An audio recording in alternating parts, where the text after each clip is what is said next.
কোনো একটা ছেলে একটা মেয়েকে খুব ভালোবাসতো, কিন্তু মেয়েটা তাকে পাত্তা দিতেছিল না কিংবা পছন্দ করতো না। তো যাক, ছেলেটা অনেক চেষ্টার পরে মেয়েটাকে একটা সময় রাজি করায়। যখন রাজি করালো তখন মেয়েটা বলল, আমি তোমার কাছে একটা জিনিস চাইবো, যদি নিয়ে এসে দিতে পারো তাহলে আমি তোমাকে ভালোবাসতে পারি।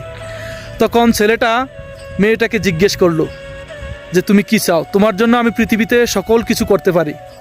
তো মেয়েটা ছেলেটাকে বলল, তুমি তোমার মায়ের কলিজাটা আমাকে এনে দেবে। তো ছেলে যখন এই কথা শুনলো, শুনে দৌড়াতে দৌড়াতে মায়ের কাছে গেল। মায়ের কাছে গিয়ে যে বলল যে মা, আমি একটা মেয়েকে ভালোবাসি, তো মেয়েটা আমাকে ভালোবাসে না, মেয়েটা আমাকে ভালোবাসতে রাজি হবে যদি তোমার কলিজাটা আমি নিয়ে যাই। তো মা এই কথা শুনে ছেলেকে বলল, তুই হলে আমার বুকের ধন, আমি তোর জন্য সকল কিছু করতে পারি। তখন এই কথা বলে মায়ের ছেলেকে বুকটা ছিঁড়ে কলিজাটা হাতে দিয়ে দিল। দেওয়ার সাথে সাথে ছেলেটা কলিজা নিয়ে দৌড়াতে দৌড়াতে সে যাচ্ছিল। যেতে যেতে রাস্তার মধ্যে হঠাৎ করে উষ্ঠে খেয়ে পড়ে কলিজাটা হাত থেকে পরে ছিটকে গেল।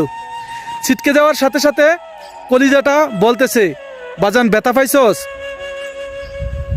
তো দেখেন, আসলে মায়েরা এমনই হয়, মায়েদের কথা বলে শেষ করা যাবে না।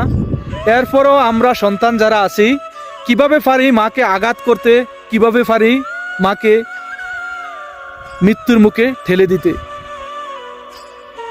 ভাইরে, মায়েদের সাথে কখনো এমন কোনো আচরণ করেন না। পৃথিবীর সকল মাই খারাপ না,